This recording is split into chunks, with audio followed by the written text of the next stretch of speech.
Hello everyone. आज के इस लेक्चर में हम कवर करने वाले हैं मॉलिक्यूल्स को।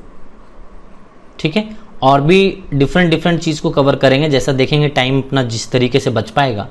तो फिलहाल हम स्टार्ट करते हैं मॉलिक्यूल से कि आखिर मॉलिक्यूल होता क्या है, वो समझेंगे अच्छे तरीके से। इसके टाइप्स क्या क्या हैं, है ना। आपको दिक्कत नहीं आनी चाहिए मॉलिक्यूल्स को आइडेंटिफाई करने में। तो कैसे बनता है मॉलिक्यूल, पहले इसकी डेफिनेशन की बात कर लेते हैं, फिर मैं आपको समझाता हूं, जैसा कि मैं हर बार करता चला आया हूं। ठीक है, तो डेफिनेशन सबसे पहले लिखिए। A molecule is an electrically neutral, a molecule is an electrically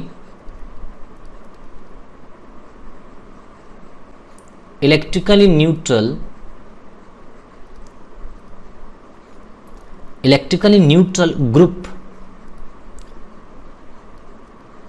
of two or more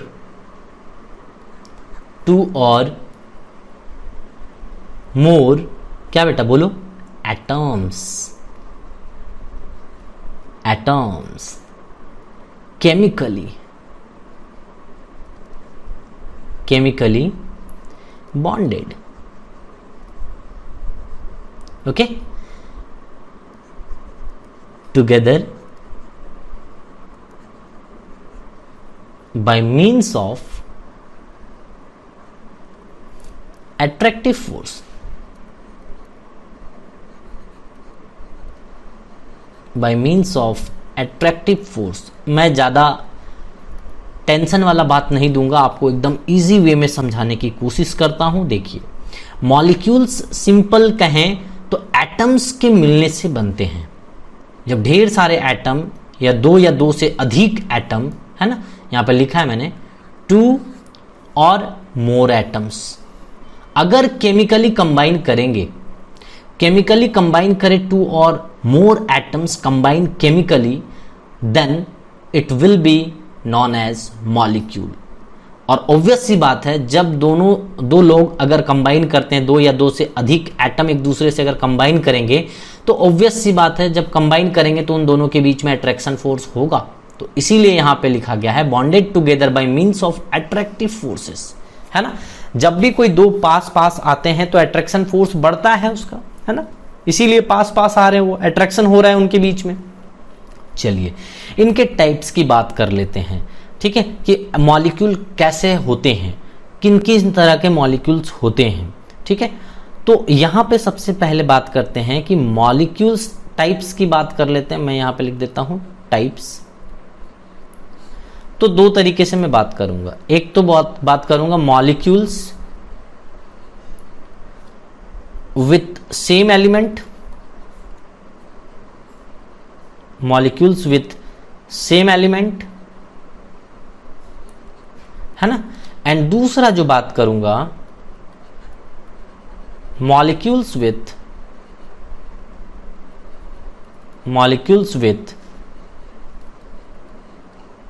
different element. ठीक है, यानी कि अगर हम एग्जांपल देखिए, सेम एलिमेंट को लेकर के मॉलिक्यूल कैसे बना सकते हैं, और इसको एंड डिफरेंट एलिमेंट लेंगे, तब इसी को जो मॉलिक्यूल विथ डिफरेंट एलिमेंट होता है ना, इसको दूसरे नेम में हम बोल दे तो ये कंपाउंड भी कहलाता है, इसको कंपाउंड कहते हैं। ठीक है, तो चलिए इसके ढेर सारे एग्जांपल्स मैं आपको बताऊं। तो आप अगर देखेंगे यहां पे, तो मॉलिक्यूल्स विथ सेम एटम की अगर बात करें, मान लीजिए कि हाइड्रोजन को हाइड्रोजन से कंबाइन करा दीजिए। ठीक है, केमिकली कंबाइन होंगे तो ये बना लेंगे क्या, H2। तो हमने यहां देखा कि सेम टाइप के एलिमेंट कंबाइन हुए हैं, यहां पे H कंबाइन हुआ है और यहां पे भी H कंबाइन हुआ है, तो मिला तो H2 बन गया। इसी तरीके से हम बात करें तो ढेर सारे एलिमेंट्स बना सकते हो, H2 बना सकते हो, F2 बना सकते हो, O2 बना सकते हो, O3 बना सकते हो, यहाँ पे S8 बना सकते हैं, P4 बना सकते हैं। ठीक है, बहुत सारे मॉलिक्यूल्स आप बना सकते हो, N2 बना सकते हो, है ना। तो ऐसे मॉलिक्यूल हैं जो कि आप सेम एटम से मिलकर बना रहे हैं। देखिए यहाँ पे नाइट्रोजन से मिलकर के यहाँ N2 बन गया, यहाँ पे फ्लोरीन को मिलकर के F2 बन गया, O2 ऑक्सीजन को मिलकर के O2 बन गया, और ऑक्सीजन मिला दें तो O3 बन जाएगा। ऐसे ही सल्फर को मिला करके सल्फर बन गया, यहाँ पे फास्फोरस यहाँ पे ले लिए तो यहाँ पे P4 का मॉलिक्यूल बन गया। तो यानी कि सेम एलिमेंट है, सेम टाइप ऑफ एलिमेंट है, ठीक है। सो मॉलिक्यूल तो है बट इसको बोलेंगे मॉलिक्यूल विथ सेम एलिमेंट, ये भी मॉलिक्यूल कहलाएंगे बट इसको मॉलिक्यूल विथ सेम एलिमेंट हम कह सकते हैं अगर हम डिटेल में समझाने की कोशिश करें तो। अच्छा, मॉलिक्यूल विथ डिफरेंट एलिमेंट का मतलब क्या है सर? जैसे मान लीजिए आप SO2 एक एग्जांपल ले लेते हैं, यहाँ पे दो एलिमेंट है, सल्फर भी है ऑक्सीजन भी है। तो सल्फर भी है ऑक्सीजन भी है तो टू डिफरेंट एलिमेंट हो गया, है ना। डिफरेंट एलिमेंट बोला गया था, यानी कि एक सल्फर हो गया और दूसरा एलिमेंट क्या हो गया? ऑक्सीजन हो गया। तो ये दोनों मिलकर के बने हैं, तो हम बोल रहे हैं कि मॉलिक्यूल तो है बेटा, ये मॉलिक्यूल तो है लेकिन डिफरेंट एलिमेंट को मिला करके बना है, और इसी को हम कंपाउंड भी कहते हैं।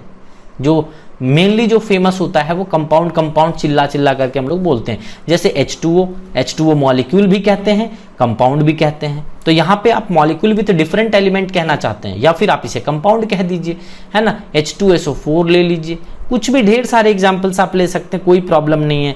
NH3 ले लीजिए, CH4 ले लीजिए, आपके मन में जो भी एग्जाम्पल आ रहा है जहाँ पे मोर देन वन एलिमेंट है, उन सभी एग्जाम्पल्स को आप ले लीजिए, वो सब कुछ आप यहाँ पे लिख सकते हैं बेटा। तो आपने यहाँ देखा कि मैंने डिफरेंट एलिमेंट के साथ में कैसे आपको मॉलिक्यूल्स को बताया और सेम एलिमेंट के साथ में कैसे बताया। सो आई थिंक यहाँ पे मॉलिक्यूल क्लियर हो गया होगा कि मॉलिक्यूल जो बनता है बेटा वो टू और मोर देन टू एटम्स को अगर एक दूसरे से केमिकली कंबाइन करा देते हैं तो वो मॉलिक्यूल्स का निर्माण करता है, यानी कि मॉलिक्यूल्स का फॉर्मेशन होता है।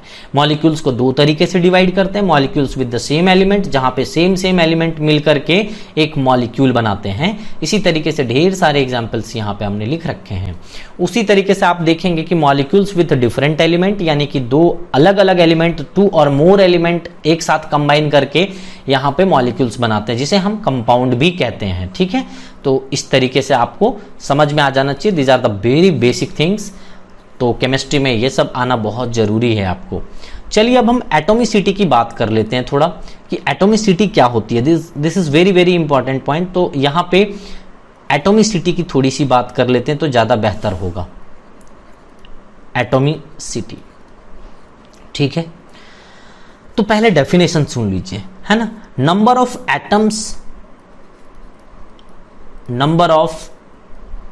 Atoms present in one molecule,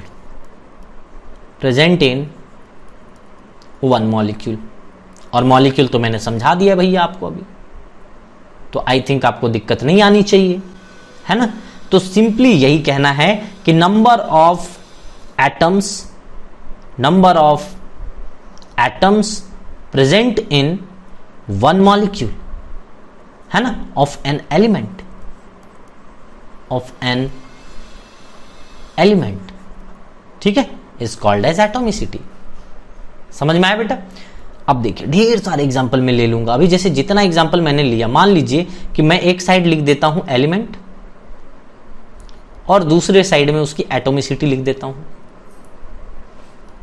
atomicity, बस आपको नंबर ऑफ एटम्स उसमें काउंट करना है। एक मॉलिक्यूल में कितने मॉलिक्यूल, मतलब एक एलिमेंट या मॉलिक्यूल भी ले सकता हूं मैं यहाँ पे, है ना, मॉलिक्यूल भी ले सकता हूं, और उसमें एटम्स काउंट कर लेंगे तो एटॉमिसिटी हो जाएगी। मान लीजिए मैं एलिमेंट ले लेता हूं, सपोज करिए H2, ठीक है। तो इसमें कितने हाइड्रोजन के मॉलिक्यूल हैं? 2 हैं, तो लिख दीजिए 2। अच्छा, मैं ले लेता हूं यहाँ पे N2, तो कितने नाइट्रोजन के मॉलिक्यूल हैं? 2 हैं, तो एटॉमिसिटी 2 हो गई इसकी। बस नंबर ऑफ एटम्स काउंट करने, कितने एटम्स हैं, ठीक है। यहाँ पे अगर मैं मान लो कि मैं ऐसा कह देता हूं कि P4 ले लेता हूं, तो कितना हो जाएगा बेटा, बोलो? 4। अच्छा, मैं एसिड कह देता हूं तो कितना हो जाएगा बताइए? यहाँ पे एसिड कहूंगा तो 8। इसी तरीके से आप कोई भी एग्जांपल ले सकते हैं, बहुत सारे, जैसे CO2 ले लिया मैंने, डिफरेंट है, ये मॉलिक्यूल ले लिया इस बार, ठीक है। तो मॉलिक्यूल ले लिया तो इसमें कितने एटम्स है देख लीजिए, 2 ऑक्सीजन के हैं, 1 कार्बन के हैं, तो यहाँ पे 3 हो गए। अच्छा, H2SO4 देख लीजिए, H2SO4 टोटल एटॉमिसिटी इसकी कितनी हो जाएगी?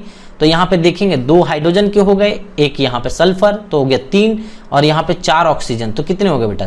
4 और 3 7, यानी कि 7 एटॉमिसिटी। तो बड़े इजी तरीके से आप किसी के भी कोई भी एटम्स दे, कोई एलिमेंट दे दे या मॉलिक्यूल दे दे, उसकी एटॉमिसिटी आप बता सकते हैं। लेकिन the most important thing is, मान लीजिए नोबल गैसेस के लिए बात करेंगे तो फिर से मैं यहाँ पे एलिमेंट लिख देता हूँ, ELT दैट इज एलिमेंट, और यहाँ पे एटॉमिसिटी को यहाँ पे पूरा लिख देता हूँ एटॉमिसिटी।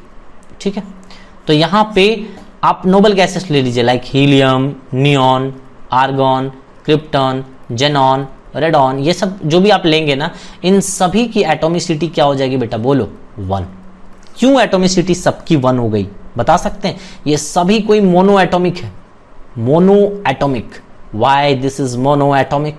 बिकॉज ये किसी से भी कोई बॉन्ड नहीं बनाता, किसी से कोई एटम्स नहीं बनाते, मतलब कोई बॉन्ड ही नहीं बनाता तो मॉलिक्यूल क्या बनाएगा? तो इसके खुद के हीलियम को हम मॉलिक्यूल भी कहेंगे, है ना। हीलियम मॉलिक्यूल भी हो गया अपने आप खुद में, और हीलियम एटम भी हो गया अपने आप खुद में। समझ में आ रहा है? तो ये मोनो एटॉमिक है, किसी से कोई बॉन्ड नहीं बनाता। ये पूरा इसी तरीके से सबकी एक ही कहानी है। तो helium, neon, argon, krypton, xenon, radon में ये सब के साथ में यही देख सकते हैं। अच्छा, आप बताइए मुझे कि O3 अगर ले लेंगे तो इसकी एटॉमिसिटी कितनी हो गई? 3। ठीक है, और जितने भी एग्जाम्पल लेना चाहें और भी जो भी मन में आ रहा है आप लिख लीजिए। कंपाउंड के लिए भी एटॉमिसिटी ऐसे बता सकते हैं, और एलिमेंट्स के लिए भी एटॉमिसिटी इस तरीके से बता सकते हैं। एटॉमिसिटी का सिंपल सा मतलब है atoms, number of atoms present in a molecule. ठीक है, तो इस तरीके से हमने एटॉमिसिटी भी बताना सीख लिया है इजीली। अब हम कुछ कर सकते हैं, कोई प्रॉब्लम हमें नहीं आने वाली। अब मैं आपको नेक्स्ट हेडिंग जो पढ़ाऊंगा दैट इज केमिकल फार्मूला। कैसे आखिर हम केमिकल फार्मूला लिख पाएंगे? तो सबसे पहली बात मैं ये बता दूं कि जो मैंने एक टेबल आपको, रेडिकल टेबल याद करने को दिया था, वो टेबल 100% आपको याद होना चाहिए, तभी ये कंफर्म मैं बता सकता हूं कि आपको केमिकल फार्मूला भी अच्छे तरीके से आएगा। क्योंकि केमिकल फार्मूला में कुछ नहीं है बेटा, अगर वो टेबल याद नहीं है तो आपको नहीं आता है ये, और अगर वो टेबल अच्छे तरीके से याद है तो केमिकल फार्मूला में फोड़ दोगे, है ना। तो बस वो वही टेबल जो मैंने टेबल लिखवाया था, उसी टेबल का यहाँ पे इंपॉर्टेंट रोल है। जैसे मान लीजिए कि मैंने आपको दे दिया हाइड्रोजन क्लोराइड लिखना है, फॉर एग्जांपल केमिकल फार्मूला आपको लिखने के लिए कुछ, आपको राइटिंग करने के लिए कुछ वैसा रूल वगैरह नहीं है, तो स्टेप मानना अगर चाहते हैं तो मान लीजिए कि आपको मैंने, जैसे मान लीजिए कोई एक एग्जांपल के तौर पे दे देता हूं कि हाइड्रोजन क्लोराइड, सपोज करिए मैंने दिया आपको एक एग्जाम्पल, छोटा सा भी, बहुत सारे एग्जाम्पल करेंगे हम। सो हाइड्रोजन क्लोराइड है बेटा, ये देखिए, ये दिस इज हाइड्रोजन क्लोराइड। अगर ये हाइड्रोजन क्लोराइड लिए तो हाइड्रोजन किस में होता है? आपको पता है कि हाइड्रोजन H+ में होता है। तो आपने फर्स्ट स्टेप क्या करना है कि केटायन को लिखिए, जो पॉजिटिव चार्ज वाला है वो वाला लिखिए, और सेकंड में एनायन को लिखिए, यानी कि क्लोराइड, यानी कि क्लोराइड किस पे होता है बेटा? Negative charge. आप रेडिकल टेबल जाके देखिए। अब क्या करना है कि क्रिस क्रॉस कराना, इसको कहते हैं क्रिस क्रॉस, यानी कि इसके माथे में, जो क्लोरीन के माथे पे जो नेगेटिव चार्ज दिख रहा है वो इसके पैर में आ जाएगा, और जो हाइड्रोजन के माथे पे दिख रहा है वो इसके पैर में आ जाएगा। यानी कि हम ऐसे बोलते हैं, इसके माथे इसके पैर, और इसके माथे इसके पैर, तो यानी कि क्रिस क्रॉस इसको कहते हैं। तो क्या बन जाएगा बेटा, बोलो? HCl। ठीक है, इसी तरीके से अब मैं अच्छा थोड़ा सा बेहतर एग्जांपल ले लेता हूं, सो दैट आप अच्छे तरीके से इसको समझ पाए। मान लीजिए कि मैंने कैल्शियम क्लोराइड ले लिया, ठीक है। सपोज करिए मैंने यहां पे लिख दिया कि कैल्शियम क्लोराइड का फार्मूला बताइए, कैल्शियम क्लोराइड का केमिकल फार्मूला मुझे बताइए। तो कैल्शियम किस में होता है बेटा? चार्ज क्या होता है कैल्शियम पे? 2 पॉजिटिव चार्ज होता है। आप देखिए टेबल जाकर के, 2 पॉजिटिव होता है ना। और ये इजी तरीके से मैं बता दूंगा आपको, आप टेंशन ना ले, रेडिकल्स याद करवा दूंगा, ये मेरी जिम्मेवारी है। तो कैल्शियम 2+ होता है, एंड क्लोराइड जो होता है वो Cl- होता है। तो यहाँ पे क्या होगा कि ये जो नेगेटिव चार्ज है वो यहाँ चला जाएगा, और ये जो पॉजिटिव चार्ज है वो यहाँ चला जाएगा, यानी कि क्रिस क्रॉस। इसके माथे में जो था वो इसके पैर में चला आया, और इसके माथे में जो था वो इसके पैर में चला जाएगा। तो क्या बनेगा बेटा? CaCl2, यानी कि कैल्शियम क्लोराइड। इसी तरीके से मैग्नीशियम सल्फेट बना लीजिए आप, है ना। तो दिस इज मैग्नीशियम